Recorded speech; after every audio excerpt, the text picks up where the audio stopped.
Hello, my name is Austin Farrell, and we're going to be talking a little bit about behaviorism here today. And so we have as our main topic behaviorism, and so I wouldn't necessarily call these two competing theories, but to the left we have our association theory right here, and we'll talk about some of the terms associated with association theory. Did not mean to use that pun, but there it is. And then on the right side we have the reinforcement theory. And so, two different theories, they kind of coincide, but like I said, they don't compete. So with association theory, let's take a closer look at what we got here. So often times we hear the experiment of Ivan Pavlov's dog. And so basically in that, before we go into the specific terms, we have, Ivan Pavlov's experiment where he had a dog and he had something that would make the dog salivate, like a piece of meat or something, or some type of food, and then he would use a bell. And so pretty soon when he presented the meat with the dinging of a bell, the dog would learn to, once only the bell was rung, he would begin to associate that bell with food coming and naturally begin to salivate. And so from that illustration, we're going to explore some of these ideas here. And so neutral stimulus right here, let's start with this one as I zoom in. So neutral stimulus this would be the bell. And so the neutral stimulus is something that draws attention from the subject that we're experimenting on, which is the dog.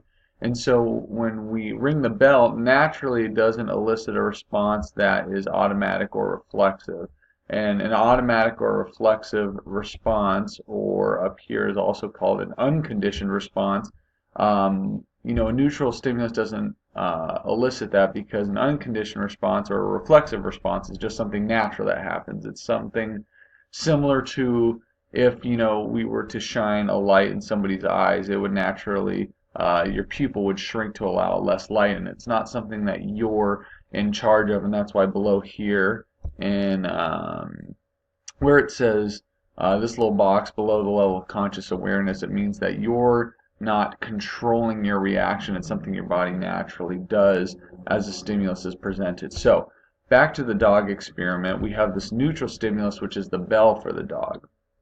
And so it gets the attention of the dog, but pretty soon what Ivan Pavlov wanted to do was make this bell something that creates salivation from the dog. And so we have the unconditioned stimulus. So an unconditioned stimulus in this case would be the meat that makes the dog salivate, because it doesn't take anything to elicit the response. Dogs naturally love food, as do I. I love, any type of steak or anything like that. So if you were to present something like that to me or a dog, it would elicit the response of salivation.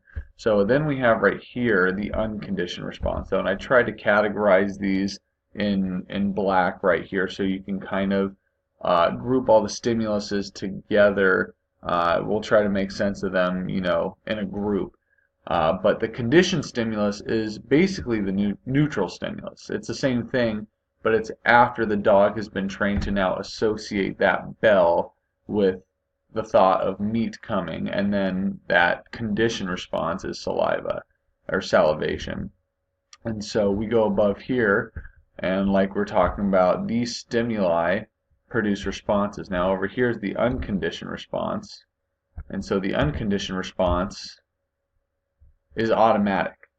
So it's below that conscious awareness again. It just happens because of the dog's innate senses. But the conditioned response is after, I guess you could call it outside intervention. That's what happens when we help the dog or subject associate this neutral stimulus to become a conditioned stimulus, where now they are salivating for the bell because they think the unconditioned stimulus, the meat, is coming. So this is kind of our side. This is association theory side of behaviorism.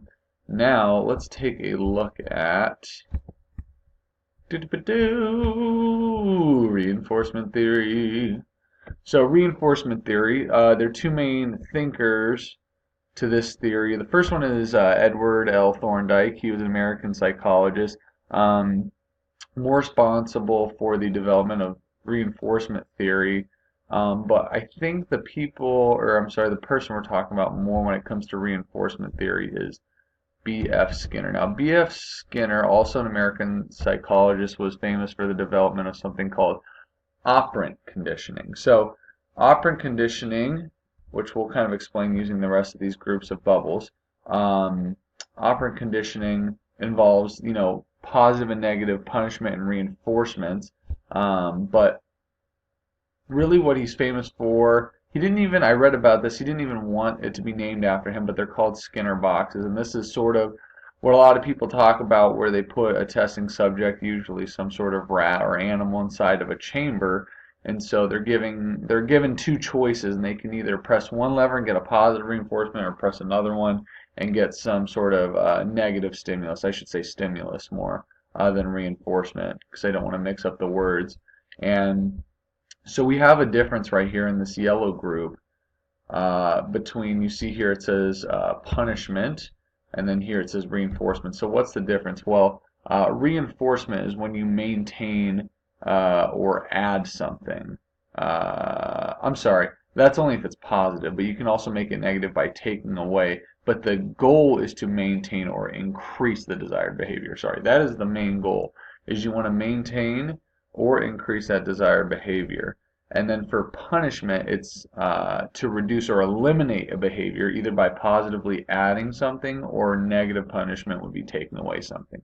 And so Skinner saw that in his experiments, that conditioning with reinforcement was more beneficial, or at least I wouldn't say beneficial, I would say it's more effective towards reaching a desired result or reaching that desired behavior.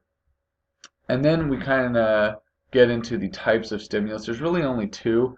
Appetitive, you can kind of guess from just that root word appetite that it's a stimulus that's appealing or pleasurable to the subject or the individual that you're studying. And then aversive is a stimulus probably more associated with negative reinforcement or punishment, is something distasteful or unwanted by the subject. So you can either use a appetitive or aversive stimulus when doing these experiments of reinforcement theory.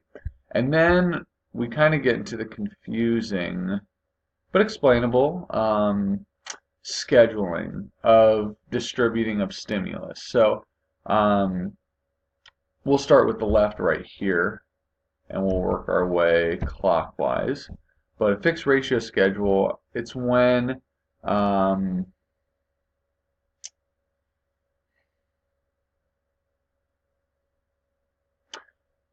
remember now. It's when, if a subject makes a certain choice a certain amount of time. So let's say, I think, Skinner was most famous for using pigeons. And so when a pigeon would hit a button a certain amount of times, let's say 10, then that 10th time that pigeon would get whatever stimulus was presented by the experimenter.